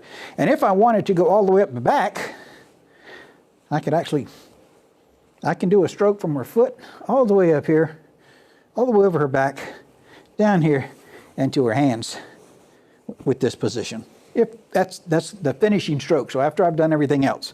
So let's say that I did want to start here. I'm ready to start. So if she doesn't want me to uncover anything, I can still do petrissage, effleurage, and friction. So I'm going to start here, then I'm going to work here, then I'm going to work here, I'm going to end up on the foot. So again, I got it draped right here, so now I'm going to just do some compressions. There's a bony part where the top of the thigh and the bottom of the butt come together here. This is part of your hip you sit on called the ischial tuberosity, or the sit bone. So if I press down here and up, there's the bone. Don't press hard against that bone. And out here on the side of the hip, there's a thing called the greater trochanter. There's hers right here. Don't apply a lot of pressure there or here. So make sure your fist is where it's soft, okay? So I'm going to use a compression. Press, release. 3 times in a spot and then move. At least 3 spots. So you notice I went 3 different directions, but nice soft tissue, right spots. Now I can either use my fist to do friction, circular friction, same spots I did the compression in, or if you wanted to do the heel of the hand. If you're using the heel of the hand, the concern here is we don't ever want our fingers pointing toward the middle, so we don't want our fingers or our thumbs to go in the butt cracks. It's real simple. So if my hand needs to either face this way or this way so my fingers don't go.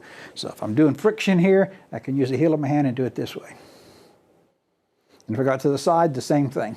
Now way out here, I can't get to the butt crack, so I can turn this way. And up here, I'd probably use this hand. Again, fingers going that way. So whether you use the palm of the hand or the fist for your compressions and friction, doesn't matter. Petrissage is the same. You can use your Pac-Man technique where it's fist to web space. Now, you can't do this though. Can't have fingers in the middle and you can't have thumbs in the middle. But I could do it this way, fingers this way. So I could certainly do that. Same thing, just doing it this way. I can use fist and forearms, which is one of my favorites. If I'm using my forearm here and my fist here, I can squeeze and pull real easy.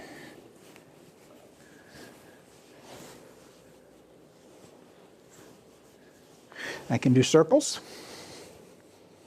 circular petrissage. So fist here, palm and heel of the hand here, fingers are not there. I can roll it right over my fist. This is one of the ones I like when I'm on the table.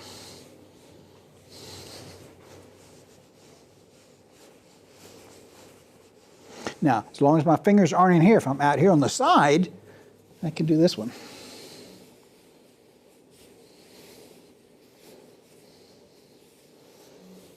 Okay? And I can certainly do the circles as long as my fingers aren't in there.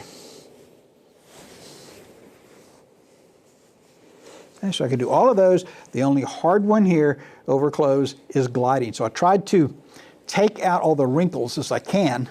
I can glide from the top of the buttocks to the bottom. I can glide from the bottom to the top. I can glide from the outside in. All of those are good. Try not to do any techniques that start in here and pull this way. It's kind of like spreading the cheeks apart, and that's not a good feeling for most people. So I can start up here with fist or forearm and glide down from my effleurage if they don't want skin-to-skin contact. Okay, I could use forearms. I can still glide. It just doesn't feel as nice as if it's skin-to-skin contact. And as I mentioned, you can also start down here and work your way up with your gliding strokes. If you've experienced massage naked, skin to skin versus having clothes and sheets, you'll understand why most people prefer this skin to skin contact. But it doesn't mean you can't do it if they have clothes on, because you certainly can.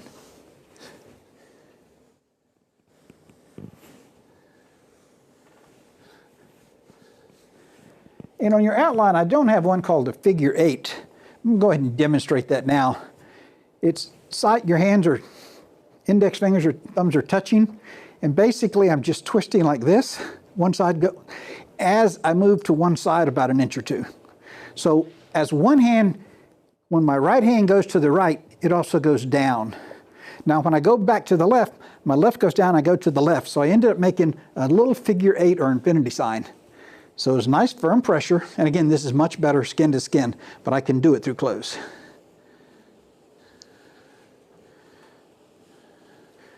So this is commonly called the figure 8. Now when we get to the thigh, I can demonstrate it there in skin to skin. Okay, so I would have done my minute and 15 seconds of all 4 of those things here. Now I mentioned when we get to the thigh, so I'm going to go ahead and start with some lubricant on the thigh. And again, remember, this is demonstration. I'm not trying to do flowing and do everything all. We'll do that later.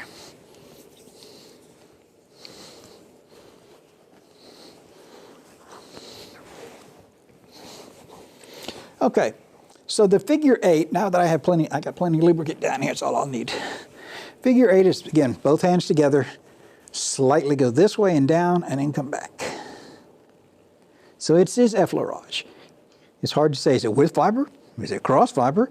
It's none of those, or it's all of those, I'm not know. So it's a very pleasant feel.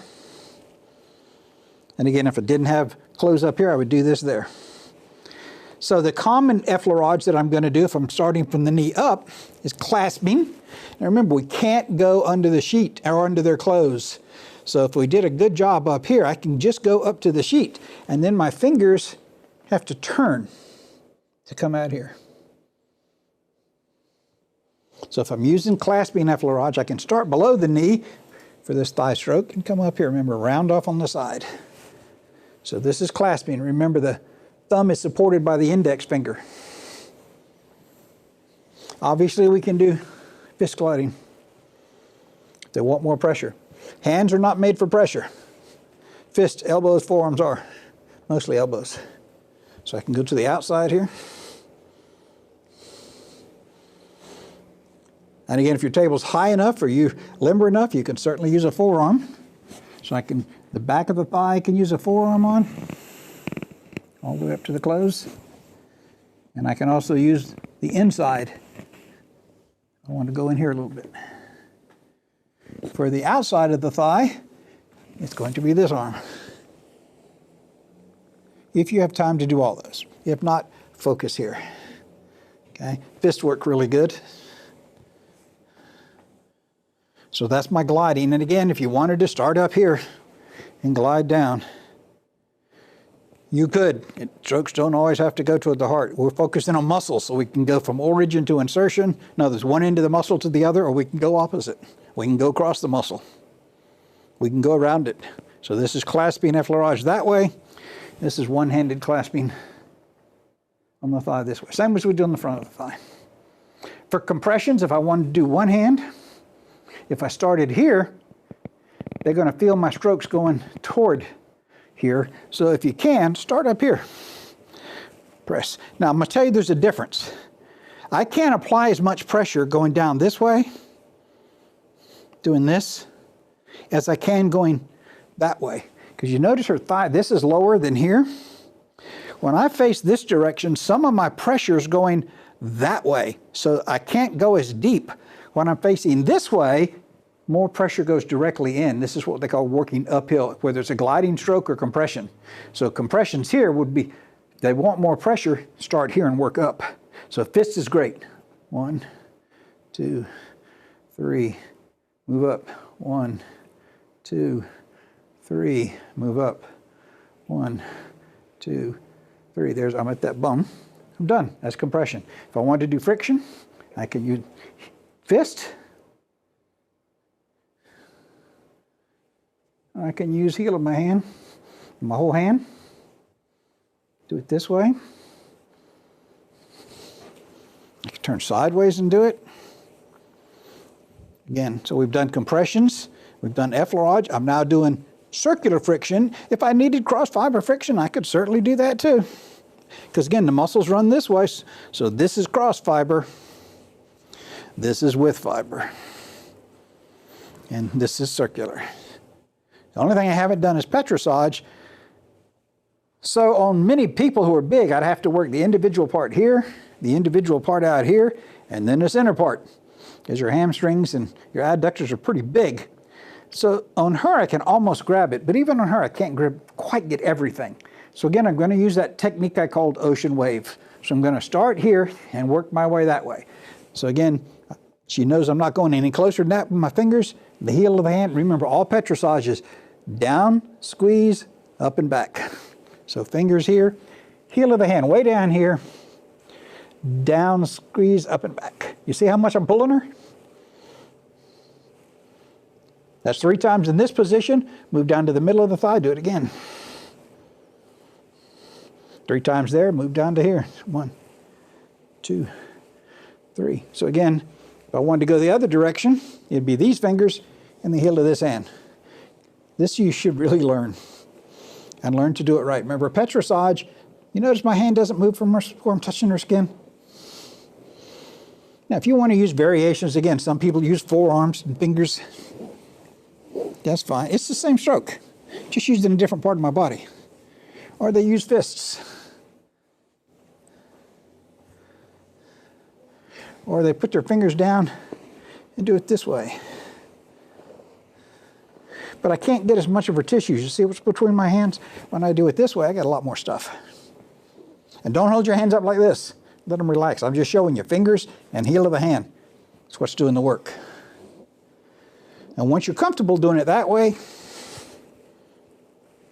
and doing it this way, you can actually alternate. Pull, relax, turn, pull, relax, turn, pull. So this is why they call it ocean wave, because my hands are actually cresting like a wave. That would be the thigh. We did petrissage, compression, friction, and effort. And again, the order doesn't really matter. Now I've already got plenty of lotion here. Same 4 things. So, clasping effleurage one-handed, because she's kind of small and I can get her whole calf. Don't stop below the knee, go all the way up. You can't hurt anything back here with your hand like this.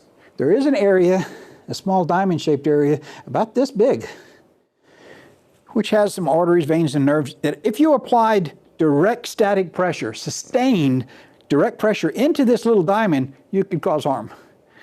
But if you don't stay over it, if you glide over it, especially if it's something you're using big enough so it can't fit in there, like my hand can't fit in there. So I can press firm on the back of that knee. You can't hurt anything in that popliteal fossa. So this would be one-handed. I could also do 2 hands. Remember, the thumb gets supported by the index finger. So most people's calves, that's fine. If they need more pressure, use fists. Again, my fist can't get into that popliteal fossa either. I'm not stopping over it anyway. And forearms. Again, my forearm won't fit in, so I can go above the knee. Why not go as far as I can comfortably go? So we did gliding. Now for the petrissage, this medial and lateral head, this muscle is called gastrocnemius and under soleus. I'm going to use the same one I showed you on the forearm, which was the same as the trapezius. So fingers on the front, heel of the hand on the back of the calf. No thumb. Down, forward, squeeze, pull, relax. Down, forward, squeeze. So this is the same thing we did on the forearm and on the trapezius. I'm going to do the same thing out here with this hand. Not on the tibia, on the bone, just to the side of it here. Down, forward, squeeze, pull. I'm holding my thumb up so you can see I'm not using it, but let it relax. Now, the most effective way to do this is both hands, but one at a time. Left hand, right hand, left hand, right hand, left hand. Can you see I'm just using one at a time? But when I do this, it doesn't look like that, does it? But I am. I'm going to slide down a little bit, different part of the muscle. Yes, I could do this, but I'm using my thumb. Don't overuse your thumbs. If I can do this without using my thumbs, why use my thumbs?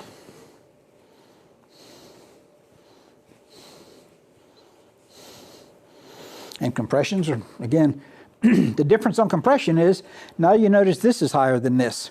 So the most effective way is to go this way instead of this way.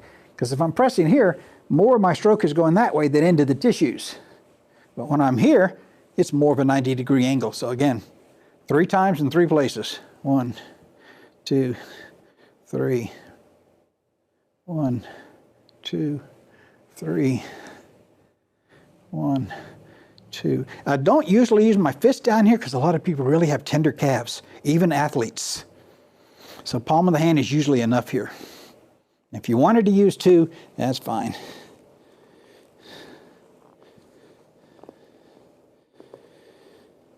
And friction is the same, no matter which way I face. I can, if I want to focus there, I can. If I want to focus there, I can just kind of, I can do longitudinal here, longitudinal there.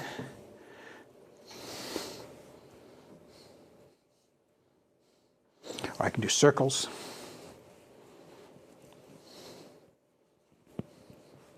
Circular friction, cross fiber friction.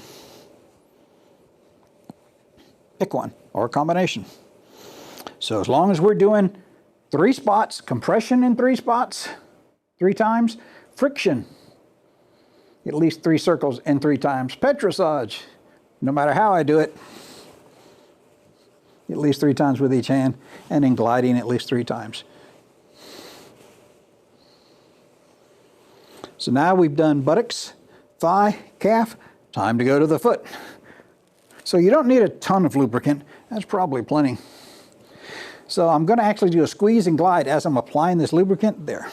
So I'm going to squeeze, glide, alternate hands. Squeeze and glide, squeeze. I've got lubricant everywhere now, okay? So I'm going to work around the heel. I can do glides like this, glides like that.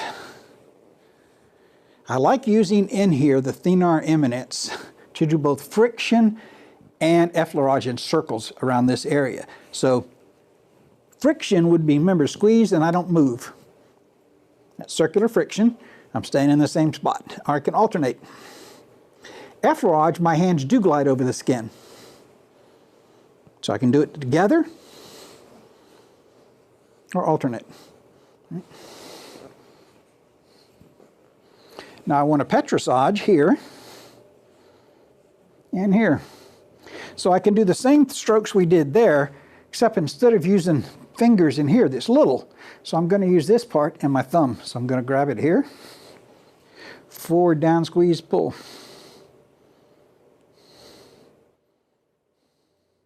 And I can do it out here.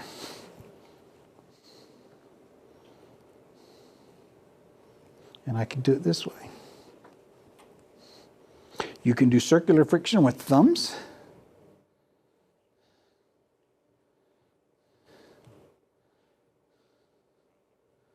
Or if you don't like using thumbs too much, the same circles with knuckles.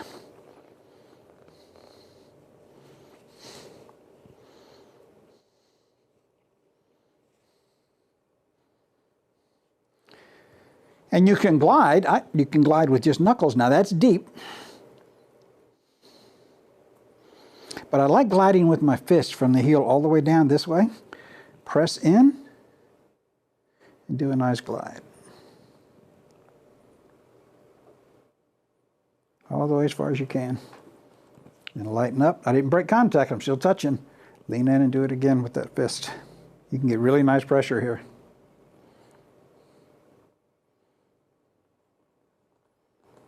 So it's just one way to glide. I can also do something called metatarsal scissors. The bones in here are called metatarsals, and in the hand they're called metacarpals. And they connect, one of these bones connects to each of your toes. Big toe all the way to the little, so there's 5 bones in here, 5 toes. So I'd like to take and grab, that's the big toe bone, metatarsal number 1, and this toe, there's the bone here. And I'm going to push one down toward the floor and one up to the ceiling. Same thing as we do with the hands. Then I'm going to move over, 2nd and 3rd toes, do the same thing. Then 3rd and 4th. And then 4th and 5th. And I can face this direction to do it. It might be more comfortable to do it this way.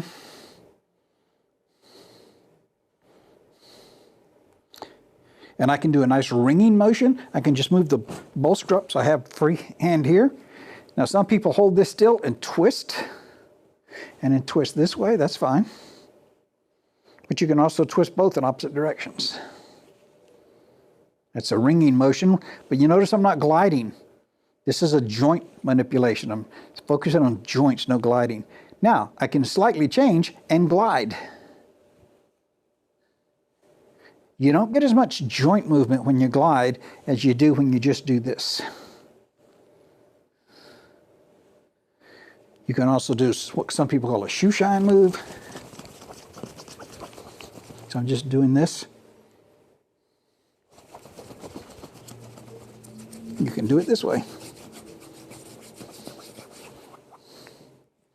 The same fist twist that I did in the hand, I can do here. Press and twist.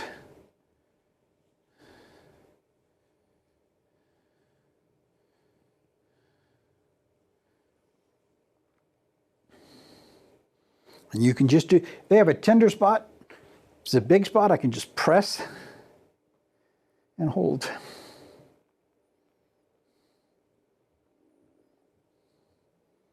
Press. And it's just static compression. Or I can do rhythmic. 1, 2, 3. 1, 2.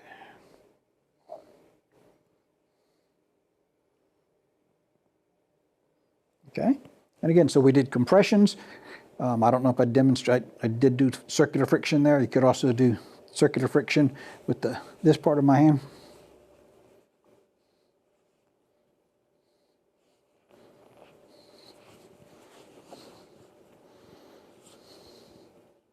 This is another nice way to do petrissage.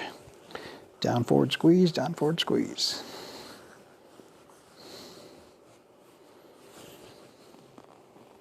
You can also do the popsicles that we did in the hand.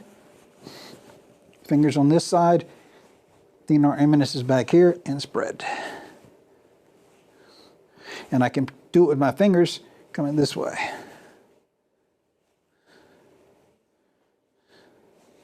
I would now be finished with these 4 areas on this side, which again, if you're spending a minute and 15 seconds there, a minute and 15 there, a minute and 15 there, and a minute and 15 there, that's 5 minutes. I would then recover this side, find the seam, lift this leg a little, pull it straight down, cover them up. Nothing was ever exposed. Then I would go to the other side of the table, uncover this side, and do everything I just did here over there. And this whole thing would have taken 25 minutes. And we're done for today. Thank you.